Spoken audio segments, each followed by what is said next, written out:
केलं चालू.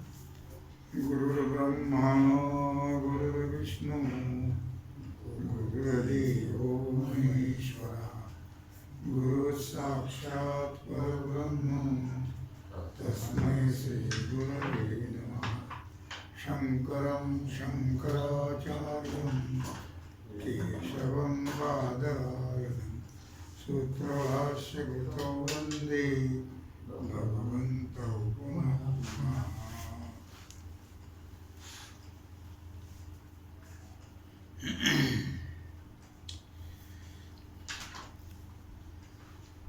विचार सागर रहस्य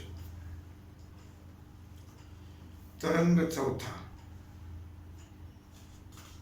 हेडिंग 8वे,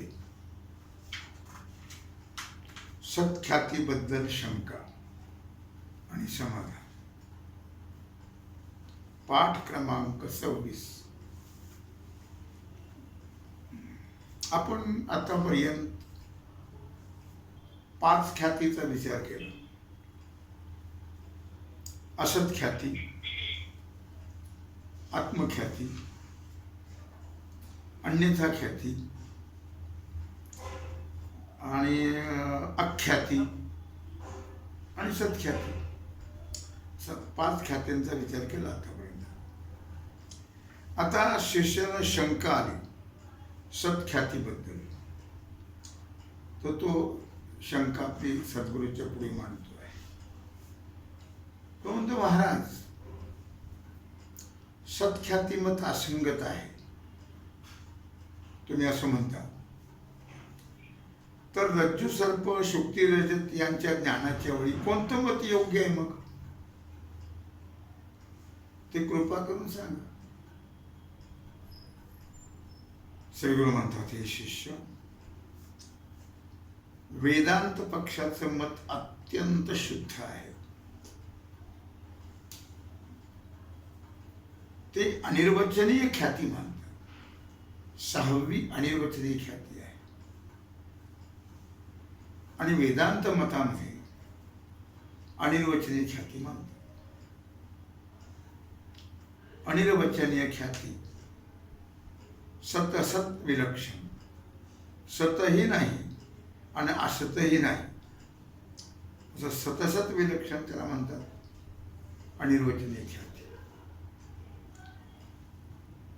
त्या ख्यातीच्या रीतीने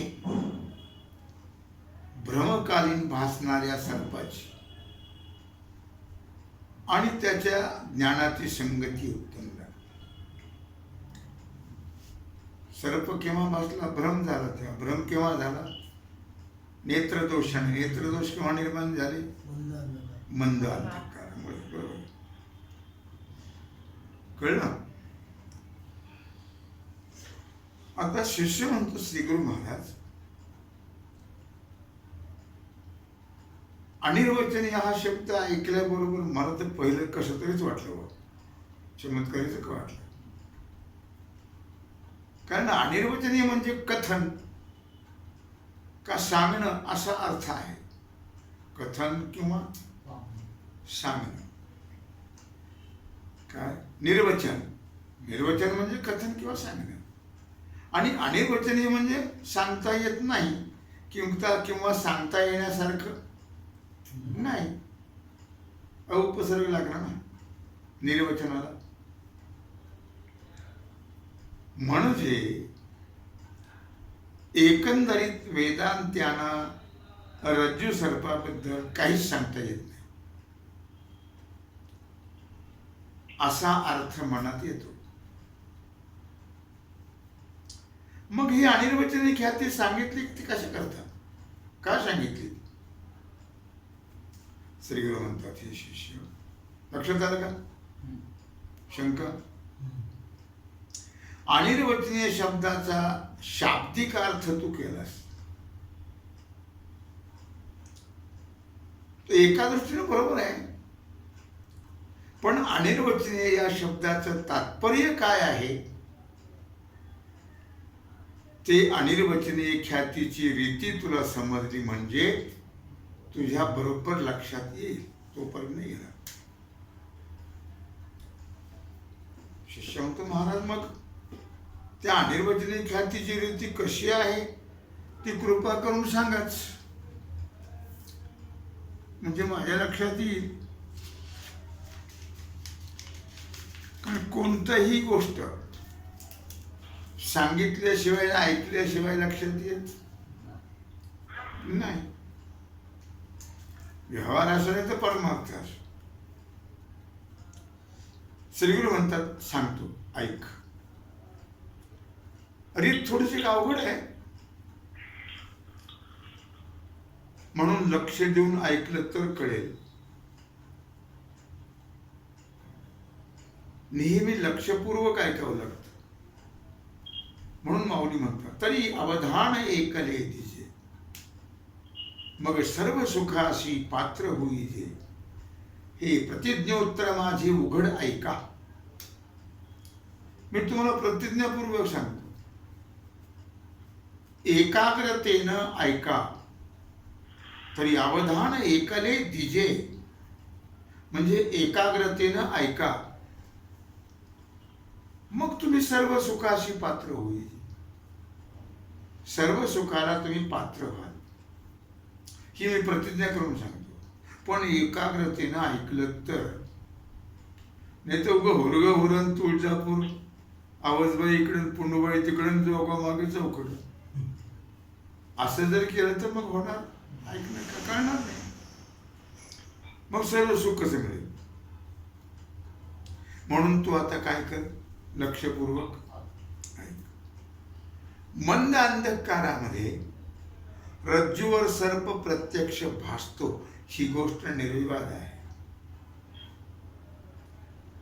पदार्थ आपल्याशिवाय पदार्थ असल्याशिवाय भासत नाही. पदार्थ पाहिजे ना. हे कोणालाही कबूल करावंच लागेल. हे कबूल केलं म्हणजे ज्या अर्थी रज्जूवर सर्प दिसतो त्या अर्थी तिथे सर्प आहे असंही मानायलाच पाहिजे. यावरून रज्जूवर भासणारा सर्प वंध्यापुत्राप्रमाणे अत्यंत असत आहे असं म्हणणं शक्य नाही. कळलं. वंध्यापुत्र असत आहे नाहीच आहे. व्यावहारिक सत्य सर्प तिथे नसतो. हे सत्ख्यातीवादी शिवाय सर्व पक्षाला मान्य आहे. कळलं का.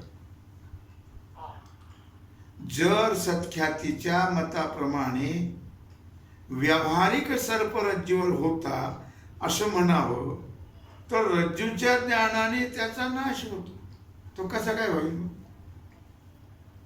तो म्हणतो सुक्तीच्या ठिकाणी रजत आहेच, अंधुरीच्या ठिकाणी सर्प आहेच, आणि मग त्याचं ज्ञान झालं कसं काय नाश झाला होताच. मग सत्ख्यातीवाद्याचं मत आहे. एका व्यावहारिक पदार्थाच्या ज्ञानाने दुसरा व्यावहारिक पदार्थ नष्ट होतो असा अनुभव आहे का.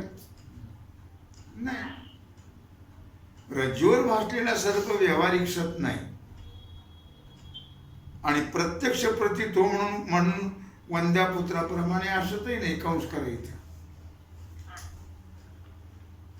म्हणून रज्जूवर भासलेला सर्प व्यावहारिक सत नाही आणि प्रत्यक्ष प्रतीत होतो म्हणून वंध्यापुत्राप्रमाणे असतही नाही. सद्रूपाने किंवा असद्रूपाने ज्या सर्पाचं निर्वचन म्हणजे कथन करणं शक्य नाही. कळलं. परंतु प्रत्यक्ष प्रतीत होतो.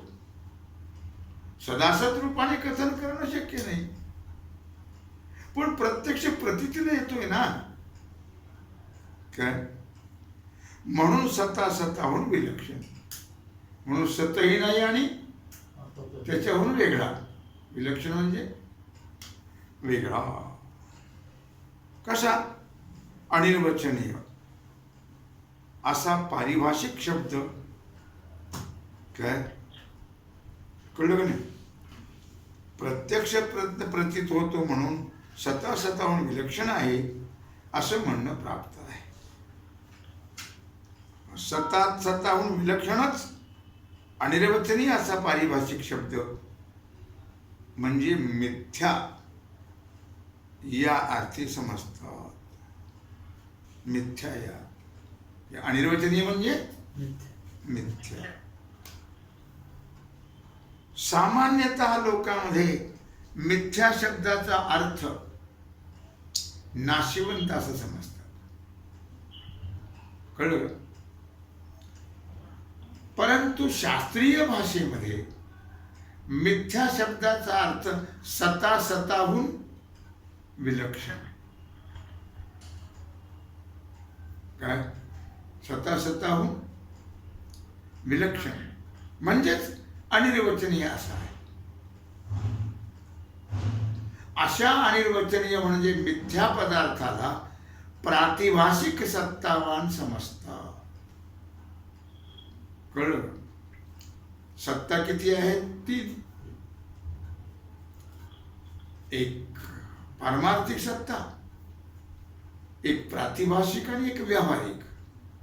खऱ्या 2च आहेत पण समजत नाही म्हणून व्यावहारिक मानली. मग इथं मिथ्या पदार्थाला कोणती सत्ता? प्रातिभाषिक. स्वप्न कुठल्या सत्तेत आहे? प्रातिभाषिक. आणि व्यवहार प्रातिभाषिकच आहे तो सुद्धा, पण समजत नाही ना म्हणून त्याला व्यावहारिक सत्ता म्हणायचं. कारण तोही प्रातिभाषिकच आहे. संसार सुद्धा रज्जू सर्पाकार भासियने जगदंबर. हा प्रपंच सुद्धा भासच आहे पण कळत नाही. ते कळण्याकरता विचारसागर ग्रंथ, वृत्ती प्रभाकर, पंचदशी, तत्वानुसंधान काय वगैरे हे ग्रंथाचा विचार करणं आवश्यक आहे. कारण स्वतःहून विलक्षण अनिर्वचनीय पदार्थ दिसतो त्याला काहीतरी सत्ता मानायलाच पाहिजे. म्हणून स्वतःला स्वरूप नसून फक्त प्रतीत होणं हे त्याचं स्वरूप. स्वतःला स्वरूप नसून प्रतीतीला येणं हे ज्याचं स्वरूप आहे त्याला प्रतीती मात्र सत्ता असते. तेवढ्या पुरतीच, प्रतीतीबद्दल पुरतीच. याकरता त्याला प्रातिभाषिक सत्तावान म्हणतात. याकरता त्याला स्वतःला इथून तो प्रातिभाषिक सत्तावान म्हणतात. इथपर्यंत एक कंस येतो. कळण्याकरता कंस करायचा. अशा रीतीने स्वतःहून विलक्षण असणाऱ्या रज्जू सर्पाची प्रतीती होऊन हा सर्प आहे असा व्यवहार होतो. कळलं? कळलं नाही? या व्यवहाराला अनिर्वचनीय ख्याती म्हणतात. यालाच काय म्हणतात? अनिर्वचनीय ख्याती. आणि हीच सर्वांमध्ये श्रेष्ठ आहे. अनिर्वचनीय ख्याती कोणाच्या मतात नाही? अनिर्वचनीय ख्याती कोण मानतं? वेदांती. वेदांत मानतो.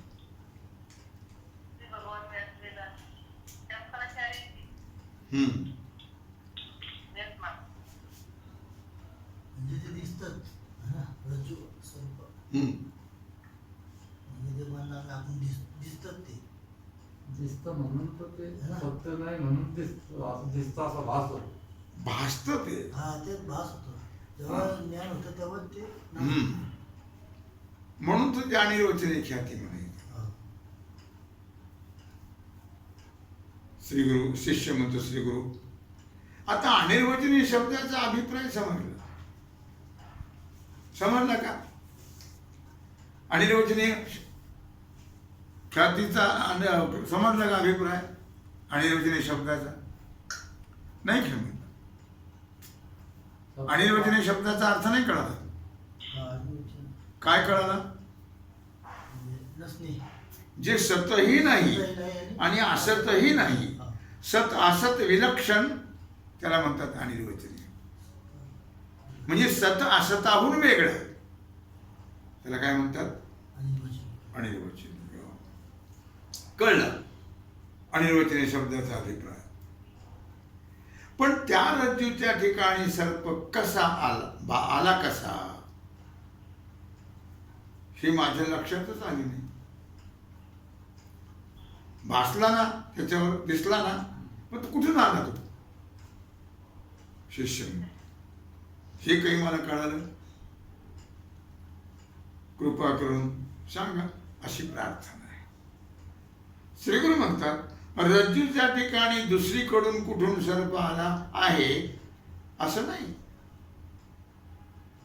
तर ज्या रज्जू स्वरूपाचे विशेष रूपाने अज्ञान असते, म्हणजे दोरी यथार्थ न कळल्यामुळे, त्या अज्ञानाच्या मुळे त्या रज्जूच्या ठिकाणी सर्पाची अनिर्वचनीय उत्पत्ती होऊन त्याचं ज्ञान होतं. अनिर्वचनीय उत्पत्ती झाली दोरीच्या ठिकाणी सर्पाची, म्हणजे काही झाली? मिथ्या. मिथ्या उत्पत्ती झाली आणि मग त्याचं ज्ञान झालं. अयम सर्प, हा सर्प आहे. कळलं? आता 9 हेडिंग. अनिर्वचनीय ख्यातीची रीती. जसे आपण 5 ख्यात्या पाहिल्या का नाही, तशी अनिर्वचनीय ख्यातीची रीती. शिष्य पुन्हा शंका घेतो, महाराज, सर्पाची उत्पत्ती कशी होते? तुम्ही म्हटला ना, सर्पाची अनिर्वचनीय उत्पत्ती होते आणि मग ती दिसतो. ते कशी होते उत्पत्ती? उत्पत्ती होण्याला काहीतरी सामुग्री पाहिजे.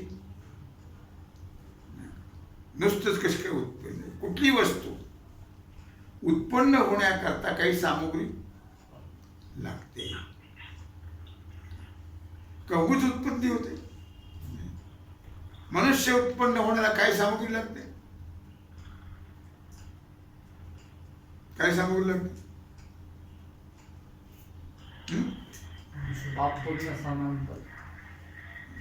आणखी काय लागते? मेन सामुग्री कोणती आहे? पती पत्नी. का आपोआप उत्पन्न होईल? नाही. याला ठेवलं सोलापूरला, तिला ठेवलं कोल्हापूरला, आणि 9 वर्षाला देवीला मुलगा होऊ दे, होईल का? नाही. सामुग्री आहे. एक तर पाप पुण्य समान झालं पाहिजे, आणि दुसरी गोष्ट मेन सामुग्री म्हणजे पती पत्नी. कळलं का नाही? तेव्हा झाड उत्पन्न होण्याकरता बीज लागतं ना. श्रीगुरु म्हणतात, उत्पत्तीचा प्रकार सांगतो, परंतु तो प्रकार सांगण्याचे पूर्वी घटपटादी पदार्थाचं ज्ञान कसं होतं हे समजलं, म्हणजे सर्पाच्या उत्पत्तीचा प्रकार समजण्याला सोपं जाईल. घटपट याचं ज्ञान कसं होतं? आता घट ज्ञान, घट म्हणजे काय कळलं ना? घट बडकं. घट ज्ञानाच्या वेळी प्रथम अंतःकरणाची वृत्ती, घट आहे इथं, पण ती घट कसा जाणला जातो? अंतःकरणाची जी वृत्ती आहे, ती वृत्ती प्रथमतः नेत्रद्वारा कुठून जाते बाहेर? ज्ञान कोणाला होतं वेळेला? कसं होतं ते रीत सांगतात. ती अंतःकरणाची वृत्ती नेत्रद्वारा बाहेर निघते आणि घटापर्यंत जाते. वृत्ती कुठे जाते? घटापर्यंत. आणि नंतर ती वृत्ती घटाकार होते, घटाला व्यापते. कसं ज्ञान? कुठल्याही वस्तूचं ज्ञान कसं होतं? मग ती वृत्ती काय होते? नेत्रेंद्रियद्वारा बाहेर निघून घटदेशापर्यंत जाते आणि घटाकार होते, म्हणजे त्या घटाला व्यापते आणि मग घटाच्या आकाराकार होते. त्या घटाकार झालेल्या वृत्तीमध्ये पण ती वृत्ती एकटी जात नाही बरं का, ती जड आहे, त्याला तिच्या बरोबर लागतं कोणतरी, कळलं नाही. आणि एकटीने जाऊच नाही एवढं, बरोबर कोणाला तरी घेऊनच जावं, कळलं का, हल्लीच्या काळात तरी. मग ती वृत्ती एकटी जात नाही, ती फार समजून उमजून चालते. तिला एकटी जाताच येत नाही तर कसं जाईल ती, मग ती चिदाभासाला घेऊन जाते बरोबर. चिदाभासाशिवाय ती जात नाही, कळलं का. चिदाभास कळला, कशाला म्हणतात चिदाभास, कुठं निर्माण झाला तो, अंतःकरणा बरोबर. कसा निर्माण झाला, ज्यावेळी अंतःकरणाची वृत्ती आणि तिला व्यापक चैतन्य जेवढा भाग व्यापला तेवढ्या भागाला नाव आहे आत्मा, साक्षी, कुटस्थ. आणि त्या कुटस्थाचं प्रतिबिंब पडलं अंतःकरणामध्ये, त्याला म्हणतात चिदाभास, चैतन्याचा आभास. आणि त्याला बरोबर घेऊन ती वृत्ती जाते, म्हणजे तिच्याबरोबर चिदाभास असतो. तो त्या घटाचं प्रकाशन करतो. वृत्ती जड आहे, वृत्ती जेव्हा तिथं गेली चिदाभासासह, तेव्हा पहिलं काम त्या घटाला प्रकाशित करण्याचं काम चिदाभासाने केलं. दाखवला तिला, वृत्तीला तो घट दाखवला, प्रकाशित केला. म्हणजे त्याचं घटरूपाने ज्ञान करून देतो चिदाभास. हा घट आहे, परंतु घटाचं ज्ञान होण्यापूर्वी घटावर दोन आवरण म्हणजे आच्छादन असतात, कळलं का. घटाचं ज्ञान होण्याच्या अगोदर त्या घटावर दोन झाकणं आहेत, आवरण, आच्छादन घटावर. पैकी एक अंधकाराचं आहे. पहिलं काय, अंधकाराचं आहे, आणि दुसरं अज्ञानाचं आहे. हे दोन आच्छादन आहेत, आवरण आहेत, अंधाराचं आणि अज्ञानाचं. मग ह्या दोन जे आवरण आहेत, ते अंधकाराचं आवरण प्रकाश नष्ट करतो. प्रकाश तो चिदाभास जो आहे ना, तो पहिली गोष्ट काय करतो, ते आवरण बाजूला करतो अंधाराचं. आणि म्हणून बाह्य पदार्थ ज्ञानाच्या वेळी अंतःकरण वृत्तीला नेत्राची आणि प्रकाशाची सहाय्यता लागते. दोन गोष्टीची, एक तर डोळे पाहिजेत आणि प्रकाशही. प्रकाश आहे, डोळेच नसतील तर, डोळे आहे, प्रकाश नसेल तर, म्हणजे दोन्हीची गरज आहे. नेत्र आणि प्रकाश या दोघांची सहाय्यता घ्यावी लागते कुणाला, त्या अंतःकरण वृत्तीला. प्रकाशाची सहाय्यता नसेल तर निबिड अंधकारातली वस्तू नेत्र आणि अंतःकरण वृत्ती ही चांगली असून सुद्धा दिसत नाही. अंधार असल्यावर काय दिसत, यावर अंधकाराचं आवरण असतं, हे सिद्ध आहे. दुसरं आवरण अज्ञानाचं आहे. दुसरं आवरण अज्ञानाचं आहे. कारण ज्यावेळी अंतःकरण वृत्ती एखाद्या विषयात निमग्न असते, आहे की नाही, लक्ष नसतं मग इकडे तिकडं. एखाद्या विषयात जेव्हा ती निमग्न असते, कोण, अंतःकरणाची वृत्ती, त्यावेळी अन्य पदार्थाची चाक्षुषेंद्रियांचा संबंध होत असून सुद्धा त्या पदार्थाचं ज्ञान होत. रस्त्यात तुझं उभे बोलतात, तिकडून एक माणूस आला, ते म्हणला राम राम. हे बोललंच नाही. त्याचे डोळे तिकडे होते पण वृत्ती नव्हती तिकडे. वृत्ती तर गप्पात गंतली होती. मग त्याने राम राम केला पण हे बोललं नाही. त्याला दोघे राम राम केला राव. आणि बघतोय माझ्याकडं. मग त्याची नंतर गाठ पडल्यावर विचारलं, काय राव मी तुम्हाला ते वाचनालयाजवळ राम राम केला, तुम्ही बोलत नाही, तुम्ही तर माझ्याकडे बघत होता. नाही नाही म्हणजे माझं लक्ष नसेल तिकडं, माझं लक्ष नसेल. कळलं का? तेव्हा जरी चाक्षुष इंद्रियांचा संबंध होत असून सुद्धा त्या पदार्थाचं ज्ञान होत का, तर वृत्ती दुसरीकडे गुंतलेली. हा अनुभव बुद्धिबळे खेळण्यात निमग्न असणाऱ्याच्या ठिकाणी चांगलं दिसून येतो. बुद्धिबळे खेळत असताना आपला मुलगा आपल्या पुढे येऊन आपल्या जवळ काही मागत आहे किंवा कोणी मित्र आपल्या पुढे येऊन नमस्कार करून बसला आहे, त्याचं त्याला भानही नसतं. नेत्र संबंध पुत्रमित्राशी झालेला असतो, पण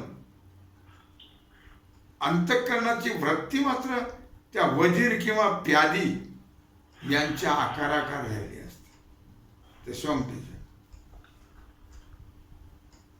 म्हणून इंद्रियांचा संबंध असला तरी पुत्रमित्रादी पदार्थाचं ज्ञान होत नाही. लक्षात आलं का? याकरता ज्ञान होण्यास त्या पुत्रमित्रादी पदार्थाच्या ठिकाणी आवरण मानलं पाहिजे. आणि ते आवरण अज्ञानच आहे. अज्ञान आहे ना, अज्ञानाचं आवरण आहे. चिदाभासासह वर्तमान अंतःकरण वृत्ती प्रकाशाची सहाय्यता घेऊन, बघा लक्षात घ्या, कंस करायचं, पदार्थाजवळ जाते तेव्हा पदार्थावरील अंधकाराचं आवरण प्रकाश नष्ट करतो. हे वर सांगितलेलंच आहे. कळलं का? चिदाभासासह वर्तमान अंतःकरणाची वृत्ती प्रकाशाची सहाय्यता घेऊन पदार्थाजवळ जाते तेव्हा पदार्थावरील अंधाराचं आवरण तो प्रकाश बरोबर असणारा नष्ट करते. हे तर बरं सांगितलंच आहे. हे काय नंतर दुसरं अज्ञानाचं आवरण, हे अंधाराचं आवरण प्रकाशाने दूर केलं. आता अज्ञानाचं आवरण अंतःकरण वृत्ती नष्ट करते. अज्ञानाचं आवरण कोण नष्ट करतो? अंतःकरण वृत्ती. अंधाराचं आवरण कोण नष्ट करतं? प्रकाश. कोण प्रकाश? चिदाभास. आणि मग अज्ञानाचं आवरण कोण दूर करतं? वृत्ती अंतःकरणाची. दोन्हीचे दोन काम आहेत. एक अंधाराचं आवरण नष्ट करणं आणि एक अज्ञानाचं आवरण नष्ट करणं. अंधाराचं आवरण प्रकाश नष्ट करतो चिदाभास, आणि अज्ञानाचं आवरण वृत्ती नष्ट करते. कळलं?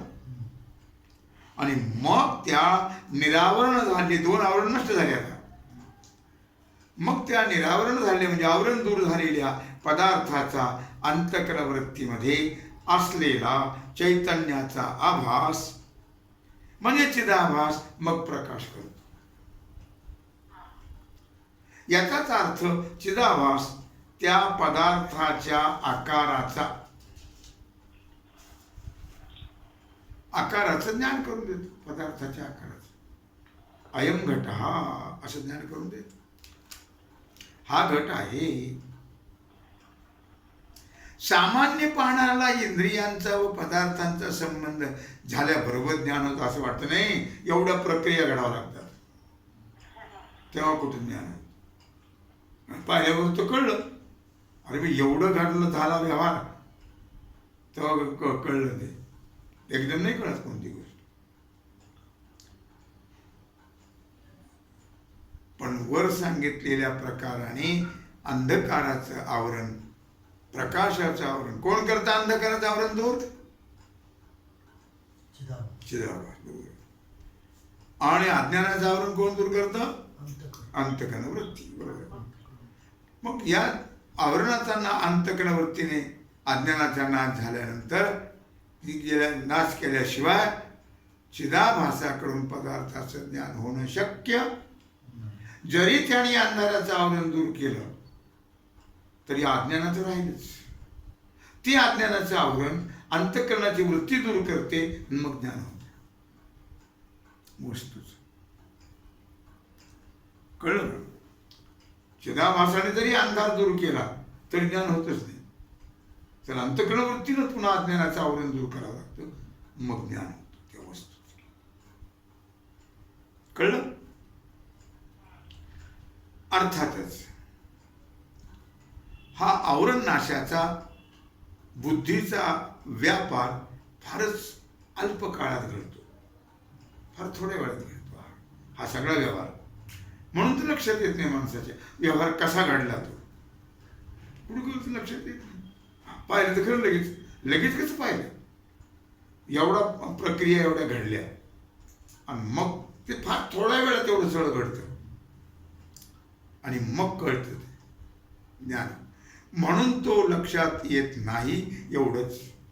फार थोड्या वेळात घडल्यामुळं ते लवकर लक्षात येत नाही माणसाला, पण एवढी प्रक्रिया घडते. लगेच ज्ञान होतं. आपण पाहिल्यावर असं वाटतं आपल्याला लगेच ज्ञान कळलं, पण लगेच कसं कळलं? त्याच्यावर असणारं अंधाराचं आवरण, ह्या अंधारातल्या गोष्टी आहेत. अंधकारातल्या अंधाराचं आवरण चिदाभासाने दूर केलं, पुन्हा एक आवरण राहिलं अज्ञानाचं, ते अंतःकरण वृत्तीने दूर केलं आणि मग कळली ती वस्तू. त्याशिवाय कळत हे फार थोड्या वेळात घडतं, म्हणून लक्षात येत नाही. आणि असो पदार्थाची रीती अशी आहे, पदार्थाच्या ज्ञानाची रीती अशी आहे. कळलं? एवढ्या प्रक्रिया घडल्या पाहिजे. लक्षात आलं का? सगळ्या लक्षात आलं का? आलं.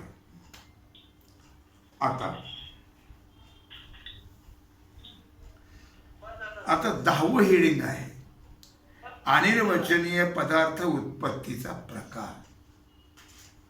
काय 10वं हेडिंग काय आहे? अनिर्वचनीय पदार्थ उत्पत्तीचा प्रकार. तो प्रकार आणि आजची सेवा भगवत चरणी समर्पित करून राहिला जो सेवेचा भाग आहे, म्हणजेच अनिर्वचनीय पदार्थ उत्पत्तीचा प्रकार, जे 10वं हेडिंग आहे, त्याचा विचार आपण उद्या करू. पुंडलिक श्री ज्ञानदेव तुकाराम, पंढरीनाथ भगवान की जय.